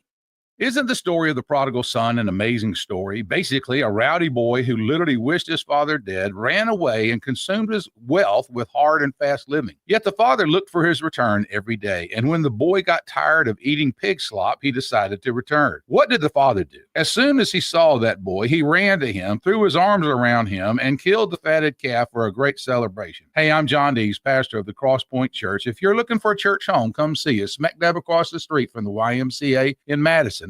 There's power in caring when it is put into action. Each year, our bankers serve on nonprofit boards, support our local educators, and volunteer with our hometown food bank. I'm Bobby Humphrey, Vice President of Business Development for Bryan Bank, and community service is just not a line item in our mission statement. It's who we are. Because after all, Alabama is our home too. That kind of commitment to community might not be what you would expect from a bank, but it's exactly what you can expect from us. Give us a call or stop by one of our 2 offices in the Huntsville area and experience unbeatable service and legendary results. Bryan Bank Equal Housing Lender, NMLS ID 2428943, member FDIC. I'm here with Thomas from Talent Heating and Air. With the temperatures going up and temperatures going down right now, now is a good time to get your heating and air system looked at. Thomas, when somebody calls, you guys answer. That's right. The phones are staffed by us. They're manned 24/7. We're ready to come out and take care of you that day. How do they give you guys a call? You give us a call at 256-503-4490. And you can find you guys on the World Wide Web at talenthvac.com. And now is a good time to do this because you guys are offering a special deal. That's right. We're doing $49 tune-ups this spring. We're also doing free second opinions. We offer that year-round. Somebody comes out, they say you got a bad compressor, a leaking refrigerant. Give us a call, see if we can save you some money. Thomas from Talent Heating and Air. Thomas, one more time, that phone number. 256-503-4490. AL certain number 21014. From the Fox 54 Weather Center, I'm Chief Meteorologist Jordan Dressman. Temperatures drop into the mid-40s as we head into the overnight. And as we head into your Thursday, scattered showers and thunderstorms are going to build in across the Tennessee Valley, especially as we head into Thursday afternoon. Some of those thunderstorms could be on the stronger end of the spectrum. The biggest concern there going to be the threat for a little bit of hail and the threat for some gusty winds. Temperatures climbing into the low and mid-70s Thursday afternoon, dropping into the mid-40s as we head into the overnight. A partly sunny sky for your Friday. Temperatures hanging out in the low and mid-60s. I'm Chief Meteorologist Jordan Dressman on your home for ESPN Radio, 97.7 ESPN The Zone.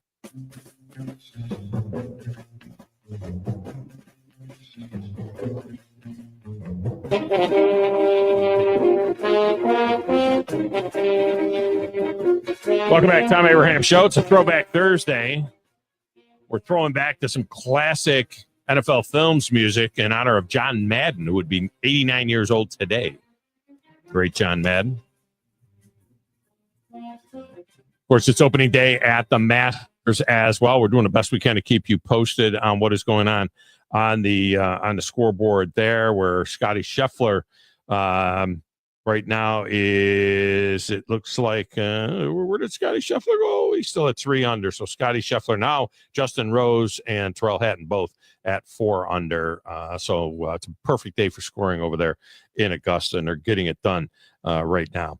All right, Michael Arkush joins us now. I think I'm saying his name right. I'm not 100% sure, but he joins us now on the Neighbors Wealth Management Hotline. He wrote the book, The Golf 100, a spirited ranking of the greatest players of all time. Michael, am I saying it right?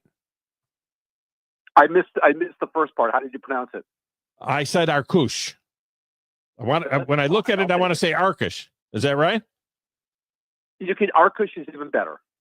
Okay, Arkush. Okay, yeah, and I'll tell you how. I thought I had gotten it right. I wasn't 100% sure, but I was listening to Mike Tirico yesterday on Chris Russo's show. My friend Chris Russo, and I know you're going to go on with Chris. He says for an hour. God bless you. Going to do an hour with Chris Russo, but Chris was saying it a little differently, and Mike Tirico straightened him out. So if Chris gets it right today, it'll be because of Mike Tirico yesterday. Just want you to know that.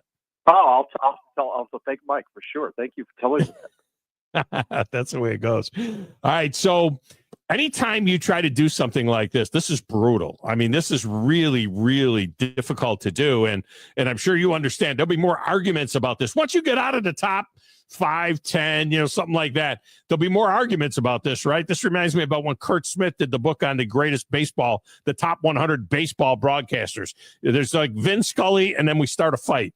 So that's kind of what's going on with this, I would imagine, right? No, people have been arguing already, and that's what I love. I mean, bring it on. I mean, I went through this. I spent 3 years of my life on this. I'm ready for any challenge, and they're just going to have to be wrong. What can I tell you? They might be wrong. Now, you came up with a point system. We'll get to that in a moment. I will say, and I would imagine you're getting hit with this throughout the day as you do the book tour. The mixing of the women in with the men That's a tough one because it's like it's okay to be best in class. You can have the best men golfers and the best women golfers, and it's a different size field. The depth of the field is different, and so on. I would imagine that was one of the tougher decisions that you had to make as to whether or not you were going to include the women in with the men when you were listing the top 100 golfers of all time. Well, it was an easy decision to put women in there because I feel women have been marginalized enough. But now that I decided to do that, where to put them in the rankings, you're right. That was easily the hardest thing I had to do. I compared their totals to each other, but where to fit them in against the men, I just used my expertise as a golf writer and looked at the other caliber of players and figured out where I thought they belonged, starting with number 6 overall, the great, incomparable Mickey Wright. She is great. Her record was tremendous. She was incomparable. But, man, you got Sam Snead and Walter Hagen and Byron Nelson and Gary Player and Tom Watson. And you got all these people behind Mickey Wright. And, again, the field that she had to cover, it would think that, it wasn't nearly as deep as what those guys had to deal with. No, but she was – even Ben Hogan said she was the greatest ball striker of all time. Really? Okay. In a 4-year stretch in the early 60s, she won 44 times, pretty much walked away from the game at the age of 34, won 82 times, 13 majors. She might have won 90, maybe 100 tournaments if she had kept playing. Wasn't that the way, or hasn't that been the history of the women player? Often leaving early. Annika Sorenstam left early for her family. Ochoa left early as well. I mean, we have seen that in the women's game a lot more than we've seen guys, bail early on and what be possibly their prime. Yeah, but with Mickey, it was more a case of she was sort of burned out. She had put everything into playing golf. She also had a share of injuries. So she didn't walk away entirely. She played maybe 7-8 tournaments a year during the 70s, even won one. But it was so intense that the pressure on her, by the way, to play. If tournaments had her, they did much better financially. If they didn't have her, they kind of just didn't fare well at all. So she felt that pressure all the time, and she came through. The book is the Golf 100, a spirited ranking of the greatest players of all time. Let's talk about the method of the madness, because you had to figure out some way of doing this. So you did it with a point system, heavily weighted towards the majors, which is also an interesting thing because you get guys as they went on in their careers. Tiger Woods, for example, got to the point where he was playing 12 to 15 times a year. Brooks Koepka doesn't like to play in anything other than a major, before he went into oblivion with the Live Golf Tour.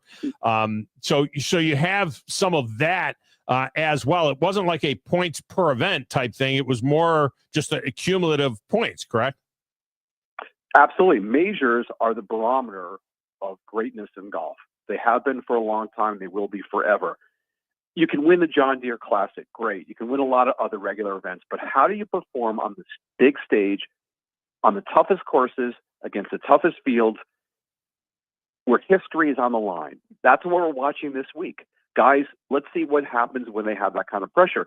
So I rewarded each major victory 2,000 points, second place 500, 250 for third, 100 for fourth, and 50 for fifth, and I gave 300 points for every tournament victory. Again, it's the majors. That's what we remember. That's what people focus on. I wonder if you were doing this again 10 years from now, again, because of the fact that the so many guys, it used to be guys played a lot of tournaments. I mean, Jack Nicklaus would be out there 35 weeks. And when Jack Nicklaus almost went broke, in the late 70s, he played for money. I mean, he needed to win some more money because of the whole McGregor fiasco and everything else. So it's a different animal now. I wonder if you were to do it again, whether or not it would be a scenario of, for the regular tournaments, points per outing or whatever. If a guy wins 3 times and he only plays 15 times outside of the majors, is that better than a guy that wins 30 tournaments? You know what I mean? No, I don't think so. I mean, look, I think one of the greatest years a golfer has ever had, Ben Hogan, 1953. He only teed it up 5 or 6 times, and he won 3 major championships. He won the U.S. Open, the Masters, and he won the British Open at Carnoustie. I don't look at quantity. I look at quality. I look at how do they play where history's on the line. And players who can play 25, 30 events, great, and they win 5 times. I'm rewarding them for tournament victories, but there's nothing that compares to the intensity of a major championship. Michael Arkush with us. He wrote the book, The Golf 100. All right. What do we do with the U.S. Amateur? This thing was a major. I'll never forget reading about, wait a minute, did Jack Nicklaus win 21 majors or 19 majors? And Tiger had 3 U.S. Amateurs. How do you handle that? Well, first of all, I was watching YouTube, the 86 Masters the other day, because technically I do not have a life, right? So I went back and when it was over, Pat Summerall goes, he says, and Jack Nicklaus has won his 20th major championship. Yeah. Look back at Golf Digest. Look at all these publications. For the longest time, Jack had 20. Suddenly, and I don't know, I've done a thorough investigation. I can't find the culprit. Suddenly, somebody took those 2 away. He had 18. So I'm putting them back. Officially, they are now 20. However, Tiger has 15. I do not count his U.S. Amateur victories, which came much later. I count them as half points because the fields of the amateur field changed over the years. It wasn't a lot of guys who were really great just didn't turn pro. It was really just amateurs, college kids, and so on. So I still kept it as a major victory, just not as mounting as much. Did your experience covering golf, and by the way, the list of books that you've written, just absolutely tremendous. A lot of really good basketball stuff in there. The last season was great. You know, the Phil Jackson and the Lakers at the end of their run and the end of that dynasty. So many good stuff, good books that you have written. But when did you use your experience to break any that were close? Because I don't think you put the numbers in here, right? From what I've seen so far, you don't have you didn't put their point total in there. Yeah. No, I did not. But there were several cases in which players were tied, and in those cases, I gave the nod to the one who had more major championships. Okay, so it wasn't necessarily your field, your eyeball test, your gut test, saying no, because a lot of these guys, way before I never saw them play. That was one of the big takeaways. How sad I am that I didn't get a chance to see people like Harry Vard play. Incredible players, and there's no films of them really. Old Tom Morris, young Tom Morris, so many of these guys. That's the part that really gets crazy, because really all you can be is best in class. It almost is like you could have done this in 4 eras or something along those lines. In 30 or 40 year blocks, I suppose, and that would have been difficult enough. All right, so I got to ask, how close was I'm a Nicklaus guy. But how close was Tiger? Is he one major, 2,000 points? If he had won one more major, would he have jumped over Jack? Or how close was it points-wise? Because Jack has like 20-something second-place finishes, Yeah, it was close, but not tremendous. It was fairly close, but not tremendously close. Another major would not have done it for Tiger. Again, Jack has 20. Jack has 19 seconds, 9/3. That's unbelievable when you think about it. Now, Tiger had a great stretch of dominance. And if you put a gun to my head and said, okay, Michael, you've got to choose between Jack and Tiger, 18-hole match, everything's on the line, I might very well pick Tiger. But you have to look at the entirety, the body of work over a whole career. The depth of the field when guys played, how much does that come into play? Because you talk about, what was it? Hey, I'm from Rochester, New York. I played my college golf at Arundel Country Club, right shared a fence with Oak Hill Country Club. So we would play when we played the University of Rochester. That was their home course. So, it had a lot of golf history up there. Walter Hagen, at one point in time, he won like 11 in a row or something like that. We'll never see anything like that because of the depth of the field these days. How does that play into any of this? Does the depth of the field matter? I didn't do that because then the guys who won tournaments in the 1800s didn't have as much competition. You can only face the competition that's there at the time. Now, I will say this. Jack Nicklaus was going against Hall of Famers one after another. Irwin, Weiskopf, Watson, Miller, Player, on and on. Trevino. Tiger, Ernie Els, VJ, Phil, David Duval was great for a time, but he's not a Hall of Famer. So Jack had much tougher people to beat.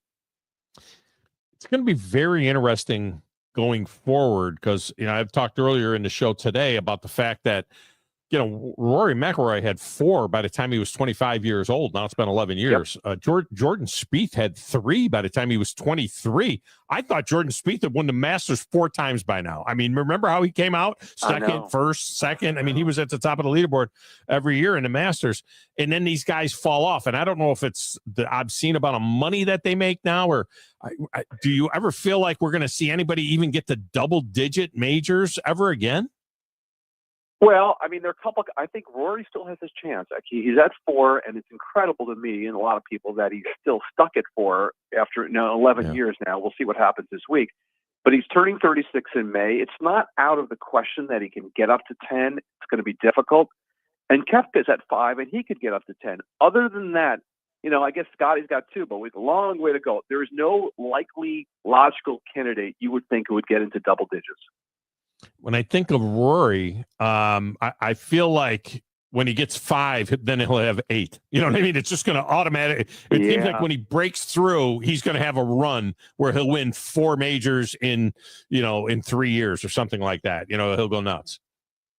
It's going to be quite a moment. If it were to happen this week, it would be amazing. I mean, if you had asked me back then or said to me, he's not going to win one for 11 years, I thought that's insane. But it shows you how tough this game is. And with Rory, it's not just beating the players and and dealing with the golf course. It's now dealing with his demons, because if he comes down the stretch at Augusta this week, don't tell me that Pinehurst isn't going to enter his mind to some degree. And when he missed 2 easy putts coming down the stretch, it's going to be fascinating. Yeah.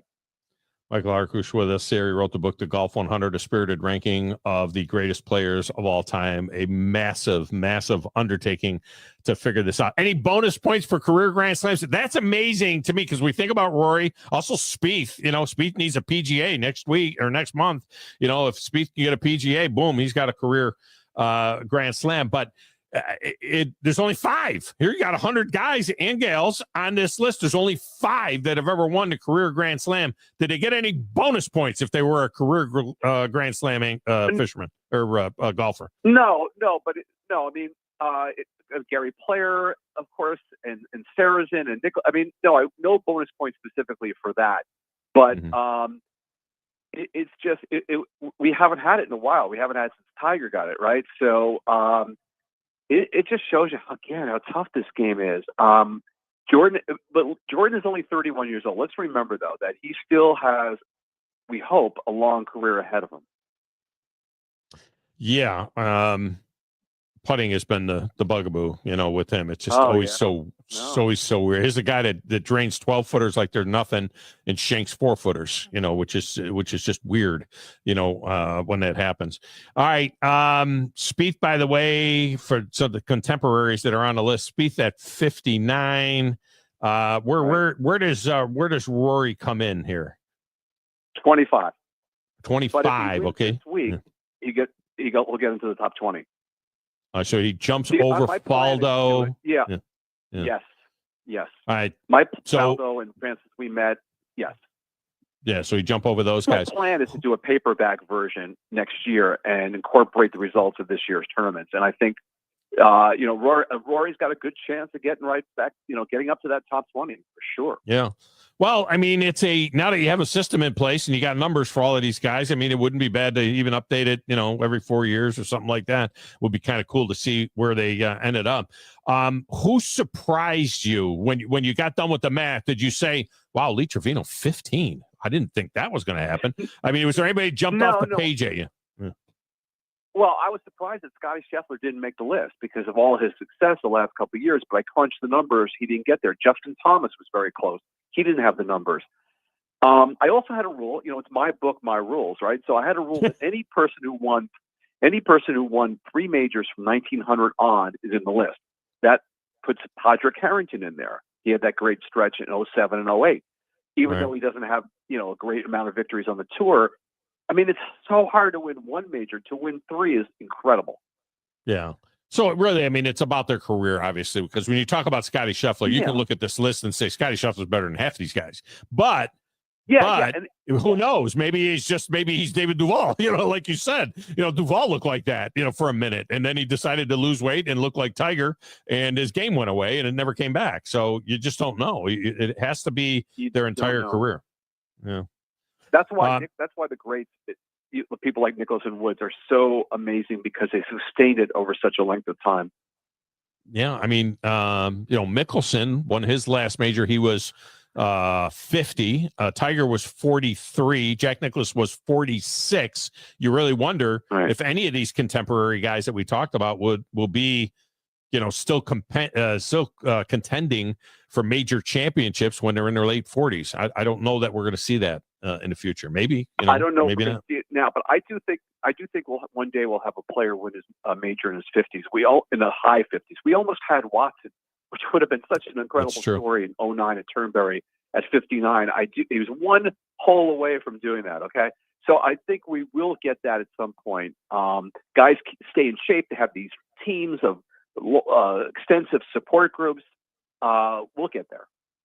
Didn't you think that, when Tiger was 30, didn't you think, this is going to be the dude that wins the Masters when he's 55 years old? It just felt like that, when he was younger, before his body broke down. You remember when he won at Torrey Pines in 08, and everybody said, okay, it's not if he's going to pass Jack, it's when. Yeah. And it was also the numbers being thrown out there. People are saying he'll probably win 25 majors. And he's still stuck at 15. Was there anybody that ended up lower on the list than you thought? You were putting them in and you're penciling them in and you're saying Nick Faldo 22 of the back-to-back major or Masters, should he be higher? Was there anybody that surprised you that way? Not really, because you know what? I tried to sort of separate my own attachment from this. I decided that I had to go by numbers, so I didn't go, well, that person should have been higher, that person lower. But there are a lot of guys like Weiskopf. Great ability, but maybe you didn't think of as a Hall of Famer, but he had a lot of top finishes in majors. So he got a lot of good points. It's again, guys finishing in the top 5 of a major is really something. Yeah. Yeah, no, you're absolutely right. And it is a function of the numbers. And a guy that could have been much higher comes in at 36, Greg Norman, where, that's a guy that we would have, felt like he was heading for a top 20, top 10 type of career and just never closed the big ones, He had a share of the lead 14 times on Sunday on the final round of a major championship and won only 2. Wow. It's also interesting when I look and I see Dustin Johnson and Brooks Koepka ahead of Ben Crenshaw and Johnny Miller. I think and it's fascinating that Ben Crenshaw and Johnny Miller are right next to each other, 47 and 48. It's very interesting. Very interesting. They were the same guy when it comes to their career. And I would think that Johnny would have been a little bit ahead of them, but then these other guys, have passed them by. Now, what are you doing? What do you do with Live? I mean, you get 300 to win a tour event. If you're playing 54 holes in your shorts and it's a shotgun start, that's 0 points. I think you get no points for that. That's my opinion. 0. It's something 0. I didn't take away points. No, I mean, absolutely 0. I'm not a fan of Live. And I think because I'm such a lover of the history of the game, I just feel bad. I'm watching John Rahm playing the Masters this afternoon. And it's like, John Rahm, oh, I know that guy. Wait a minute. Oh, yeah, he's on Live. Just think of what we've lost in the historical perspective of guys because they've moved over there. Their bank accounts have gotten full. I think someday they will look back and wonder what their legacies would have been if they had not made that jump. Yeah, that they just got to keep looking at the $100 million that they got to jump over there, and I know, that's the only thing they can hang their hat on. Yes. Yeah. I know. Yeah, it's not right though. It's not. And then the underestimated part of that whole thing and everything they do over there is not playing the course the way the courses were designed, because people don't understand these courses are designed to be played 1 through 18. And when you start in the middle, it changes the dynamic of the course and everything else. So anyway, I appreciate you so much, man. It's fascinating. Go ahead. No, I was going to say it's a fascinating work. Yeah. Thank you so much. We could, and I know you got a busy schedule today, but good luck with Chris Russo today for an hour. So I hope you have a good time with him. Okay. So that'll be fun. Thanks. Appreciate you, man. All right. All right. Take care. Michael. All right, man. Thank you.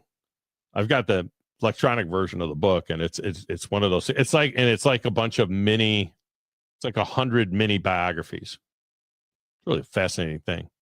Hopefully, I'm going to get the paper version of it because this is one you put in the bathroom and you read like about 3 golfers every time you head into the head. That's that kind of a book. All right, we're going to break in here.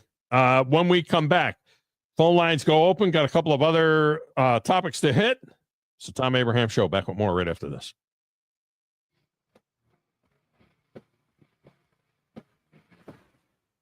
You're listening to the Thom Abraham Show with Joe Hunk on 97.7 ESPN The Zone. Normally, when you call a roofing company, all you hear is you need a new roof. Not when you call Fleming Roofing and Restoration. Since 1965, the folks at Fleming have been focused on what you need, whether it's an easy repair or a full roof replacement, commercial or residential. And when it comes to storm damage, you want Fleming on your side. They know all the ins and outs of insurance claims and will guide you through the entire process. Log on FlemingHSV.com and book your free estimate today. Fleming Roofing and Restoration. We show up. The sound of the organ.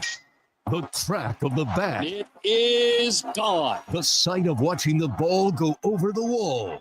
And the taste of peanuts and Cracker Jacks. There's nothing like it. It's America's pastime. From the first pitch to the final out, you can hear every game right here on your home for Alabama baseball. Your home of the Alabama Crimson Tide is 97.7 ESPN The Zone.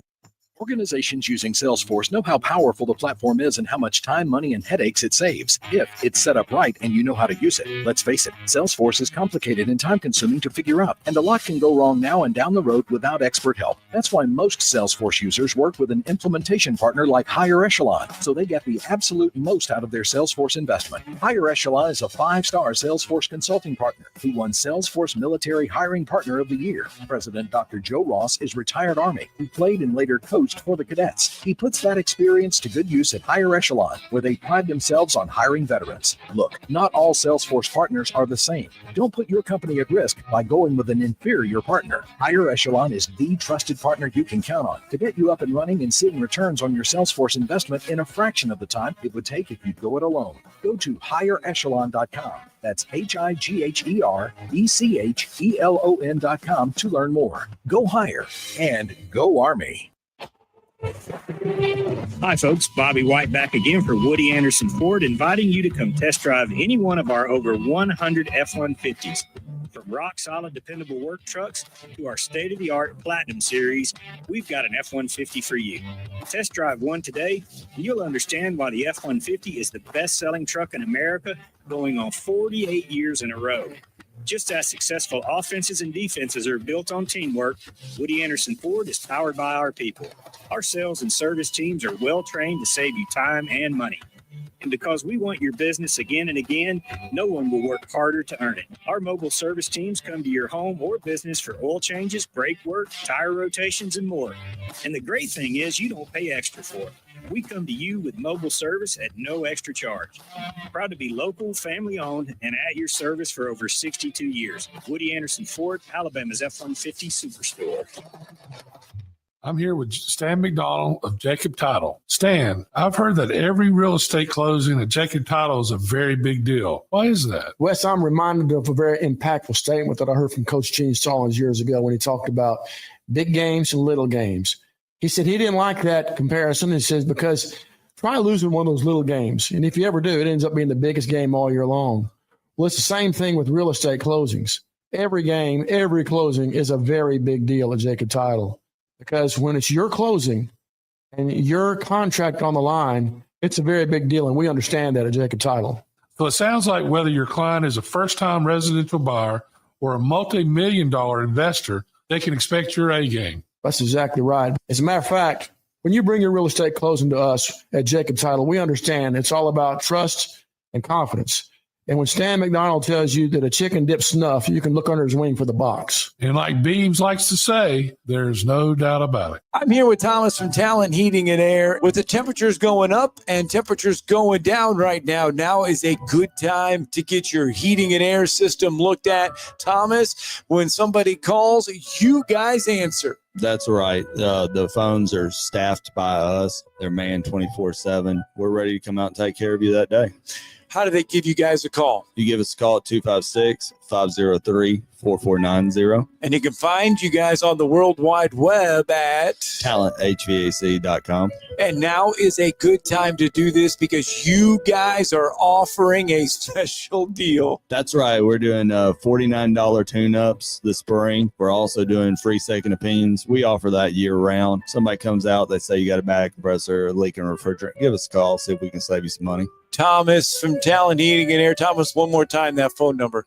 256-503-4490. AL certain number 21014. Never miss 1 second of Charger baseball with the Charger Zone. And he is just absolutely parked one. I don't believe the left fielder or the center fielder for AUM even moved. Only on 97.7 ESPN.com and the 97.7 ESPN The Zone app.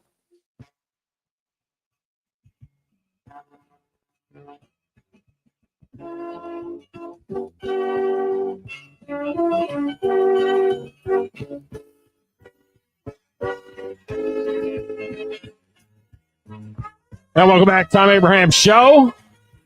Rolling it old school NFL Films music in honor of John Madden, who would be 89 today. Joe, do they have in Madden, you still call it like Madden 25, Madden 26? They still put the year in there. Yeah, absolutely. Did they do that in the beginning? Do you know if it was just Madden for a while, or did it start out like, what was the first Madden? Was it Madden 2000 or Madden 98, or I don't even know what it was. I'm about to say Madden's been around for a lot longer than 2000. So I wanted to say it was called. I thought it was just called Madden Football. I mean, that would be 25 years. It's been around longer than that.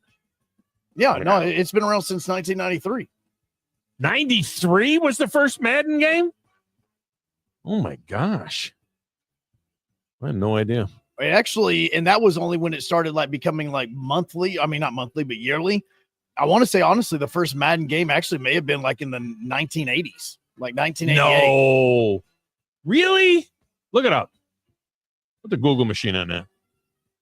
I don't know about that.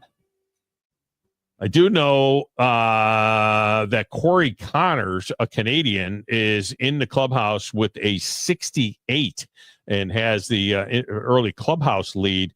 But on the course, Justin Rose slashed it around. He birdied 8 and 9 and slashed it around the front side for a 31. He's 5 under par, making the turn at the Masters. Terrell Hatton is at 4 under par. He is on number 15 now. Scotty Scheffler's been 3 under since he made the birdie at 8, which is a par 5. He was not able to take advantage of either of the par 5s on the back, making pars on both 13 and 15. So he now goes to the 16th hole and still 3 under. So really had a great opportunity there. He's even on the backside, but had a great opportunity. 13 and 15 are certainly birdie holes. He got through 12 with a par, but he is now still 3 under. But still, anything in the 60s on day one is a really, really good outing to get things started. You got a couple of other guys at 2. You got 3 guys at 2 under. Ra, English, and Day are all at 3 under. Some of the others that you may be wondering about, Phil Mickelson. Mickelson, by the way, had gone to 3 over, and now he's got it back. He made a couple of birdies, and he has gotten it back to 1 over. So he is on 17 at 1 over for the day. Xander Schauffele is 1 over. John Rahm is 1 over. Justin Thomas is 2 over. Jordan Spieth, who has shot 34 on the front, is now 2 over. He's lost 4 shots to par since he shot 34 on the front side. So, that's out there as well. By the way, tomorrow when we're doing our spring football special, if you will, we're We're going to Knoxville, we're going to Auburn, and we're going to Tuscaloosa. We're going to do all of that tomorrow, all of that in this hour of the show. So we're going to go everywhere. But one of the things, kind of the theme that's going to be out there is, as you may know by now, of course, Colorado and Deion Sanders, they wanted to play Syracuse in a spring game and have 3 days worth of joint practice and then play a spring game against each other. Syracuse was all in on this. Syracuse was willing to go to Colorado to do that.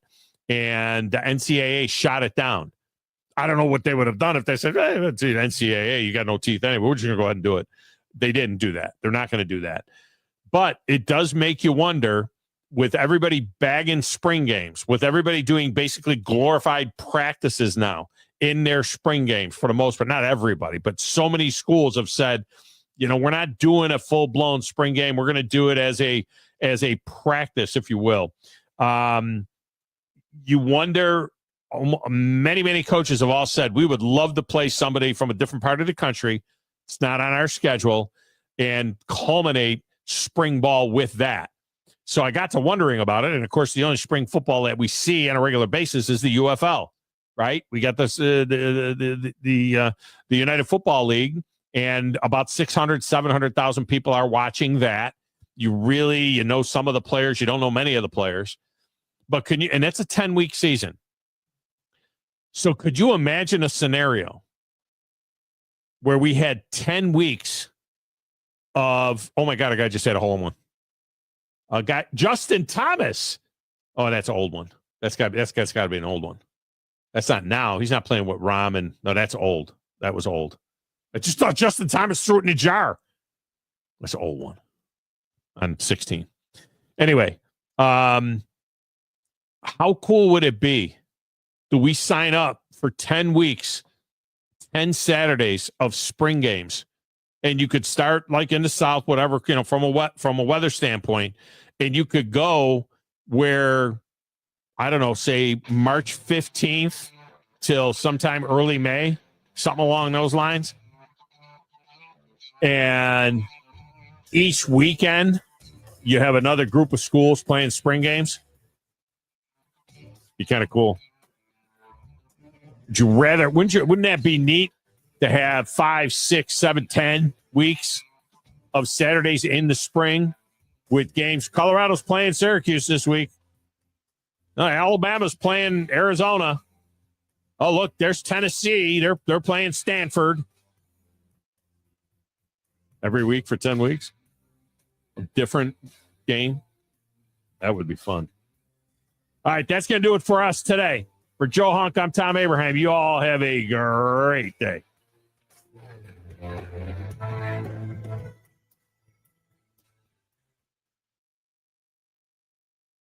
This is Sports Center. I'm Christine Lisi. First round of the Masters rolls on with live coverage on ESPN+. Aaron Rai, Joaquin Niemann tied for the lead. Defending champ Scotty Scheffler is 2 back. Justin Thomas 3 off the lead. Rory McIlroy looking to win his first green jacket and complete the career Grand Slam. Tees off at 1:12 Eastern. Coverage on ESPN starts at 3 Eastern. 2 weeks before the NFL draft kicks off, former Colorado quarterback Shedeur Sanders visiting with the Steelers today. He'll visit with the Raiders next week. Vegas has the 6th overall pick in the draft, Pittsburgh 21st. While Aaron Rodgers and Devontae Adams are gone, there is one former Green Bay Packer staying with the Jets. Receiver Alan Lazard agreed to a restructured contract. It drops his base salary from $11 million to $2.25 million, and he becomes a free agent in 2026.